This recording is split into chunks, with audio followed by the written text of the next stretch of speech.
এটাই, মানে কোনো কিছুকে অতিরিক্তভাবে বর্ণনা করা, কোনো কিছুকে প্রাকৃতিকভাবে সৌন্দর্যমণ্ডিত করা, জাস্ট এটা। কবিতা শুরু করতে গেলে আমাদের কয়েকটা বিষয়ে জ্ঞান রাখতে হয়। কি কি দেখো, নাম্বার 1 স্ট্যান্ডা।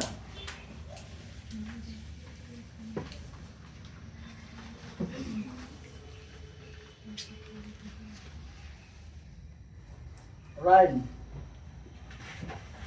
হয়তো এই শব্দগুলো অনেকের কাছে পরিচিত লাগতে পারে, তবে সাহিত্যের বিষয় তো এই কয়েকটা বিষয় বুঝে রাখলে প্রত্যেকটা কবিতা তোমার কাছে কঠিন হবে না পরবর্তীতে বুঝতে। তো রাইম পাইলাম।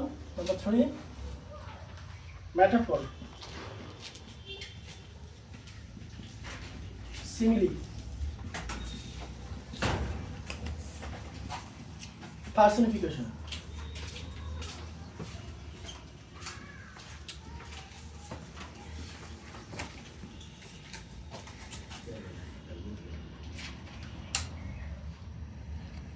ঠিক আছে, জাস্ট এই কয়টাই আমরা নিব, আরো অনেক টার্ম আছে লেখা হয়েছে। আফটার রাইটিং আমরা এগুলো ডিসকাস করব। সবাই 132 পৃষ্ঠা ওটাও যাদের বই আছে।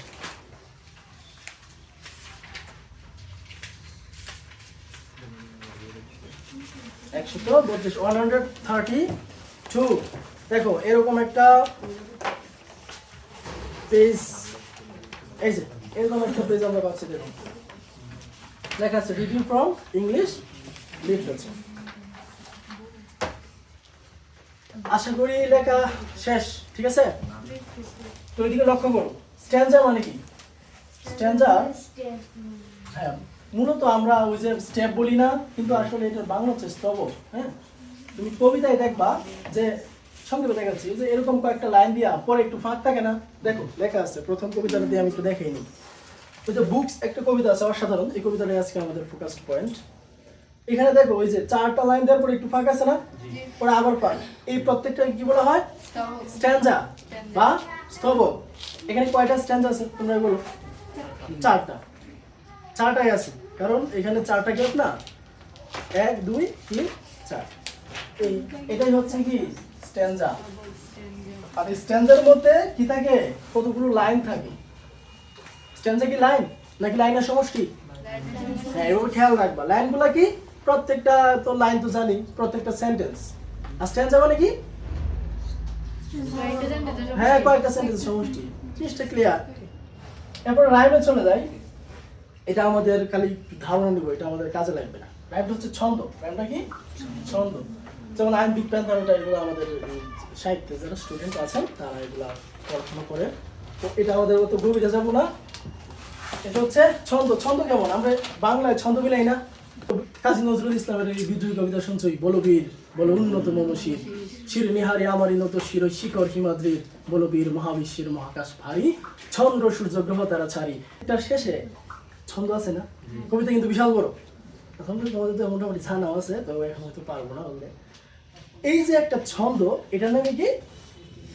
রাইম। ওই যে বীর শির নীর মিলতেছে না? এরকম ইংলিশে আমরা মিলাতে পারি। দেখো ক্লাস কি মিলতে পারে? গ্লাস মিলে কিনা? মানে শেষ হয়ে যে মিলাম আর কি, এটাই রাইম আর কি। দেখতে কঠিন কিন্তু জিনিসটা বুঝতে সহজ। ওকে, এবার চলে আসি আমরা মেটাফর। এই শোনো, মেটাফর আমি সংক্ষেপে বুঝিয়ে দিচ্ছি, তোমার বুঝতেই হচ্ছে। এগুলো এত লেখার বিষয় না, বুঝতে হয়েছে বুঝতে পারাটা। মেটাফর অর্থ আমরা কি জানি? রূপক অর্থ। এখন কেউ কি এখানে আছো? এই মেটাফরটা একটু বুঝিয়ে দিব, একটা উদাহরণ অথবা একটা সংজ্ঞায়ন।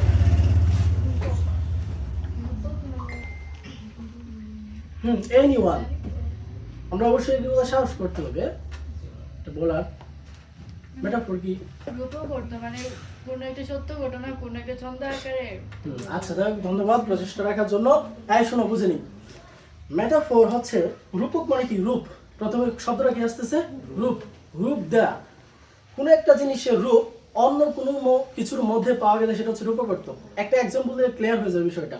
আমি বললাম যে এই যে আমরা ধরো বাংলাদেশে এর আগে টাইগার বলা হয় না, যে টাইগাররা এখন আইসিসির জন্য প্রস্তুতি নিচ্ছে, এরকম নিউজ হয় কিনা? তো তারা কি টাইগার? তারা কি ভাগ? তারা তো মানুষ। টাইগার কেন বলা হয়? টাইগার একটা শক্তিশালী প্রাণী।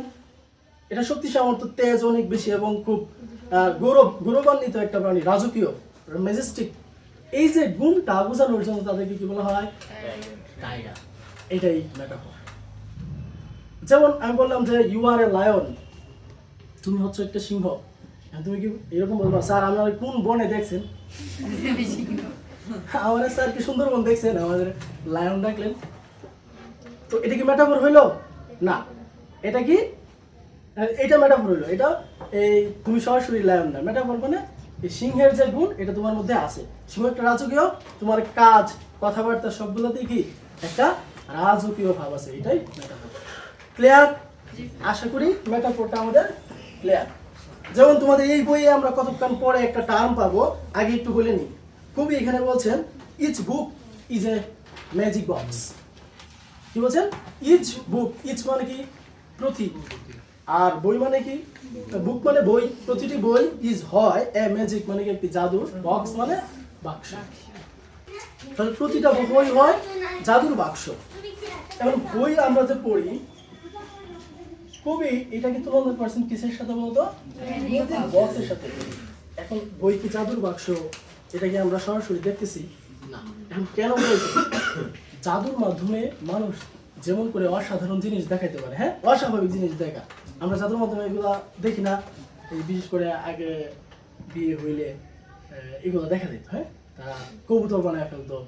দেখছো কেউ? সরাসরি অনেক কিছু দেখছি, আমরা দেখতে পাবো। তো এইগুলা হচ্ছে অস্বাভাবিক কিছু করা। তো কবি এখানে বইকে জাদু বাক্স এই জন্য বলছেন কারণ বই পড়ে মানুষ অসাধারণ কিছু করতে পারে। এটা কি একটা মেটাফর? আমরা কিন্তু কবিতায় পেয়ে গেলাম। যাই হোক, সিমিলিটা, এই সিমিলিতে জাস্ট তুমি লিখে নেও যে লাইক অথবা এস ডট ডট এস, এই দুইটা জিনিস লিখে নাও, তাহলে সিমিলি শেষ। সিমিলি আর মেটাফরের মধ্যে তেমন কোনো পার্থক্য নাই, শুধু পার্থক্য কোন জায়গায়?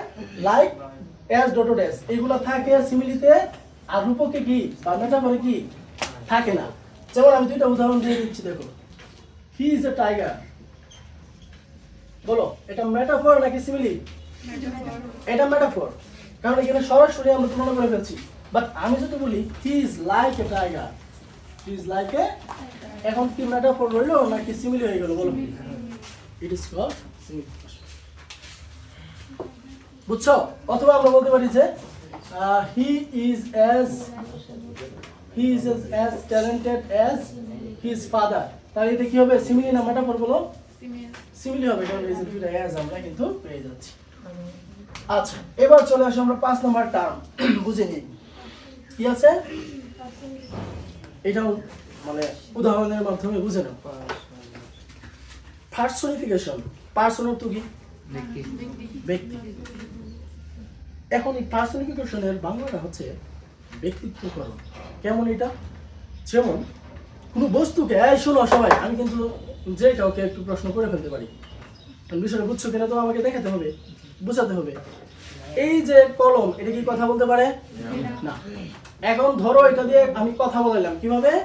যে কলম আমাকে যেন বলছে যে তুমি ভালো কাজে আমাকে ব্যবহার করো, তুমি তোমার খাতায় আমার কালি দিয়ে লিখো যাতে তুমি তোমার ভবিষ্যৎকে নির্মাণ করতে পারো। এটা কি কলম আমাদেরকে বলতে পারে?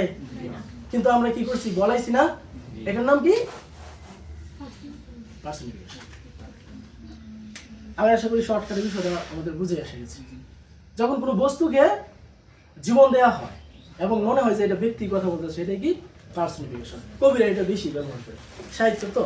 যখন কবিরা বলবে যে এই নদীটি, অনেক বিশেষ করে বলি মেহেরজান গল্পটা পড়ছো না সবাই? পড়ছে, যেহেতু পরীক্ষার্থী এবার পড়ার কথা। ওইখানে বলা হচ্ছে মাইটি রিভার। মাইটি মানে কি? আগ্রাসী রিভার বা অনেক শক্তিশালী রিভার। তো এখানে নদীগুলাকে ক্রুয়েল ডাকা হয়েছে। ক্রুয়েল অর্থ কি বলতো?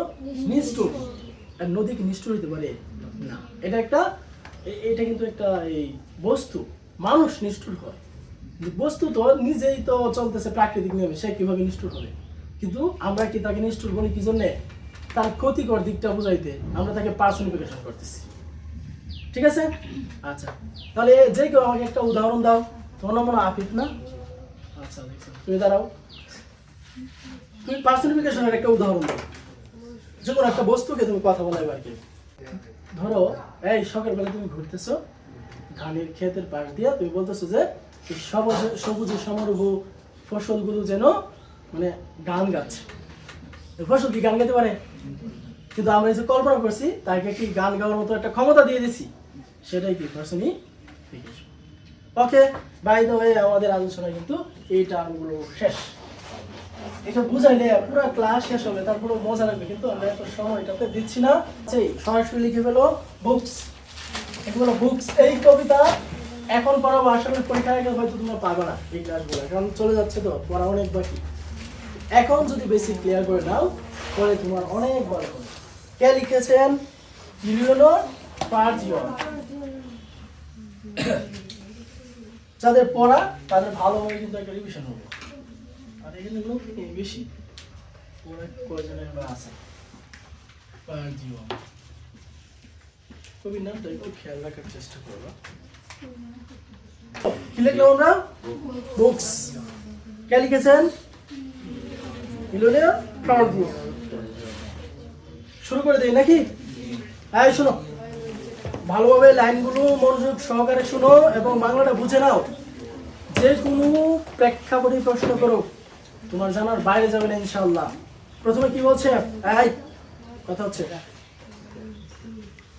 বুকস। বুকস অর্থ বই, পত্র। হোয়াট ওয়ার্ডস? ওয়ার্ডস অর্থ কি? বই না? আর তুমি আসলে তো এই যে একটা ছোট টুকেন আকারে যে রুটিন, এটা তো মনে হয় পাইছো।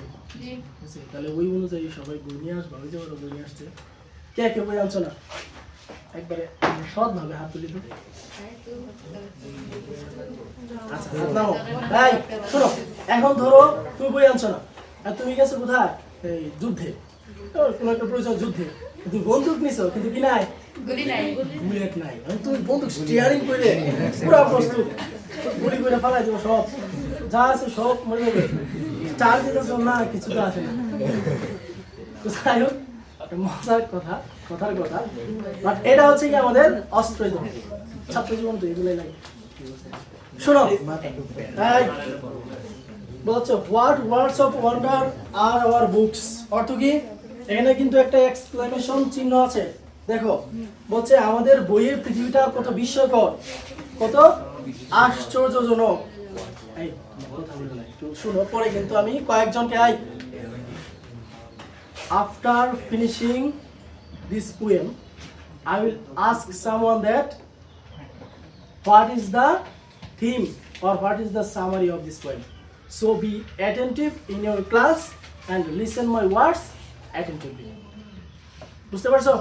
আচ্ছা, সহজ শব্দ ইংলিশে, তোমরা আবার কঠিন মনে করো না। বলছে হোয়াট ওয়ার্ডস, কি পৃথিবীটা, অফ ওয়ান্ডার বিস্ময়ের বা আশ্চর্যের, আর আওয়ার বুকস আমাদের বইয়ের পৃথিবীটা কত বিস্ময়কর। এজ অর্থ কি? যখন বা যেহেতু, যখন ওয়ান অফেন্স, এই শোনো, as one offence them. Them বলতে এখানে কোনগুলোকে বোঝাচ্ছে? বইগুলোকে। যখন একজন ব্যক্তি, ওয়ান দ্বারা বোঝাচ্ছে যে কোনো ব্যক্তিকে বোঝাচ্ছে। যখন একজন ব্যক্তি, ওপেন অর্থ খোলা, খুলে, দেম মানে বইগুলোকে, এন্ড লুকস, লুক মানে কি? এখন দেখো এখানে একটু বিষয় না বললেই নয়, ভালো লাগে। সি অর্থ কি বলতো? দেখা। ওয়াচ অর্থ কি? দেখা। লুক অর্থ কি? দেখা। তিনটাই যদি হয়, এখানে লুক কেন ব্যবহার করছে? আমি সংক্ষেপে বলি। সি হচ্ছে আমরা আমাদের ইচ্ছার বাইরেও যা দেখি। মনে করো তুমি রাস্তা দিয়ে যাচ্ছ, অনেক মানুষ যাচ্ছে, ওইটা হচ্ছে কি? সি। আর যখন তুমি স্থির চিত্র দেখতেছো একটা, ওই যে বিশেষ করে আমরা যখন টিভি দেখি, তখন কি আমরা ওয়াচ টিভি ব্যবহার করি না সি টিভি ব্যবহার করি? ওয়াচ টিভি, যে হি ইজ ওয়াচিং টিভি, এরকম না? আর লুকস হচ্ছে গিয়া মোর পাওয়ারফুল, মোর কনসেন্ট্রেটেড। এটা হচ্ছে তোমার মানে নিজের চাওয়া মাত্র। তুমি মনে করো এই যে চাইতেছো যে বইটা আমি পড়বো, এটা কি? লুকস। কারণ এইখানে তোমার চোখ বা পঞ্চ ইন্দ্রিয় যা আছে সব কি মনোযোগী থাকবে। এক কথায় সবচেয়ে পাওয়ারফুল দেখা কোনটা? লুক, ভালোভাবে দেখা যেটা। ওকে, যখন একজন ব্যক্তি এই বইগুলোকে খুলে এবং দেখে বা পর্যবেক্ষণ করে, নিউ আইডিয়া, আইডিয়া মানে কি? ধারণা বা বিভিন্ন যে বুদ্ধি, নতুন নতুন ধারণা, অ্যান্ড পিপল, পিপল মানে লোকজন রাইজ ভেসে আসে ইন আওয়ার ফ্যান্সি। ফ্যান্সি মানে কি কল্পনা, যাদের বই আছে ওয়ার্ডগুলো একটু দেখো। ফ্যান্সি হচ্ছে কল্পনা, আমাদের কল্পনার মধ্যে। অ্যান্ড আওয়ার আইস, আইস মানে কি আমাদের চোখে। শর্টকাট, তুমি যখন একটা বই খুলবা তখন মনে হবে যে বইয়ের চরিত্রটাই তোমার মাথায় ভাসতেছে। ফর এক্সাম্পল, আমরা যখন মুক্তিযুদ্ধ বা ওই যে মুক্তিযুদ্ধে, তো আমাদের আরো পূর্ণ ইতিহাস বাট গৌরবমণ্ডিত আমাদের যে জুলাই গণ অভ্যুত্থান হয়েছে, বা আমাদের কিছুদিন আগে যে একজন আধিপত্যবাদ বিরোধী শহীদ ওসমান হাদি, ঠিক আছে না, এই যে ওনার কথাটা বলতে আমাদের কল্পনায় কি ওনার ছবিটা ভেসে উঠছে না, ওনার হাসিটা কিন্তু ভেসে উঠছে। এটাই কি, এটাই হচ্ছে কল্পনার জগতে বিভিন্ন নতুন ধারণা বা লোকজন ভেসে ওঠে। Clear? Okay. The room, room মানে ঘর। উই সিট, যে রুমে আমরা বসে আছি। ইন মেল্টস, মেল্ট মানে গলিত হওয়া, কিন্তু এখানে বলে হচ্ছে হারিয়ে যায়। মানে যে রুমটা, বিশেষ করে তোমরা যে রুমে বসে আছো এখন, এই রুমটা মনে করো হারিয়ে গেছে। কিভাবে? দেখো পরের লাইনে। And we find ourselves at play, এবং আমরা আমাদের নিজেকে, শোনো, যেহেতু আমরা এই রুম থেকে হারিয়ে গেছি, কোথাও তো থাকতে হবে। এখন আমরা কোথায় আছি? প্লে। প্লে মানে হচ্ছে ওই যে নাটক, ওই যে কাহিনী, ওই কাহিনীর মধ্যে আমরা নিজেকে সঁপে দিয়েছি। বুঝা গেল? এই যে প্লে মানে নাটক বা ওই যে বইয়ের কাহিনীটা এগুলো হচ্ছে আর কি। উইথ সামওয়ান হু, এমন কারোর সাথে, বিফোর দ্য এন্ড মানে বই পড়ার আগে এমন কারোর সাথে বা এমন কোনো চরিত্র তোমার ভালো লাগতে পারে। মে বিকাম, মে মানে কি হতে পারে, সম্ভাবনাময় আর কি। বিকাম মানে হওয়া। আওয়ার চোজেন ফ্রেন্ড, চোজেন মানে কি পছন্দকৃত বা আমাদের অন্তরঙ্গ। ফ্রেন্ড মানে বন্ধু, আমাদের অন্তরঙ্গ বন্ধু হইতে পারে। ফর এক্সাম্পল, আমি উদাহরণটা প্রায়ই দিই। একটা বই পড়ছিলাম, গৃহদা মেবি, মহিমা একটা চরিত্র ছিল, সে যে কোনো পরিবেশে নিজেকে শান্ত রাখতো। তো বই পড়ছিলাম কিন্তু অনেক আগে, কিন্তু সেই চরিত্রটা কি আমার এখনো ভালো লাগে, কারণ যে কোনো পরিস্থিতিতে সে নিজেকে সামাল দিয়ে সেটা সমাধান করে।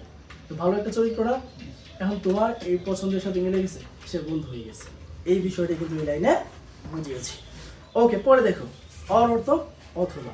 We sail along the page, আমরা ওই পৃষ্ঠা বরাবর বসবাস করতে থাকি বা ধ্যান ধরি। To some other land or eyes, মানে এই পৃষ্ঠা বরাবরই আমরা ল্যান্ড অর্থ কি ভূমি বা মাটি বুঝি, কিন্তু এই ল্যান্ড যারা বোঝাচ্ছে এখানে বিভিন্ন দেশকে বোঝাচ্ছে। এজ মানে কি বয়স, কিন্তু এই তোমার পাঠ্য বইয়ে বোঝাচ্ছে বিভিন্ন সময়কে। এ বলছি না সাহিত্য, সাহিত্য বিভিন্নভাবে ব্যবহার করা হয় ওয়ার্ডগুলোকে। তাহলে ওই বইয়ের পৃষ্ঠা যখন আমরা পড়ি তখন যেন আমরা খুঁজে পাই বিভিন্ন দেশে।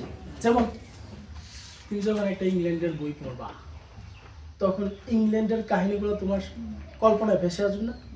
আচ্ছা, যখন তুমি মুক্তিযুদ্ধ 1971 সালের কাহিনী পড়বা, ওই সময়কার কিছু কল্পনা আমাদের মাথায় তৈরি হবে না? আচ্ছা, এই বিষয়গুলোকেই এই লাইনগুলোতে বোঝাচ্ছে। গুরুত্বপূর্ণ লাইন দেখো, হেয়ার্স আওয়ার বডি। এই হেয়ার্স, এস দ্বারা কি বোঝাচ্ছে বলো? হেয়ার্স বলছে না কেন?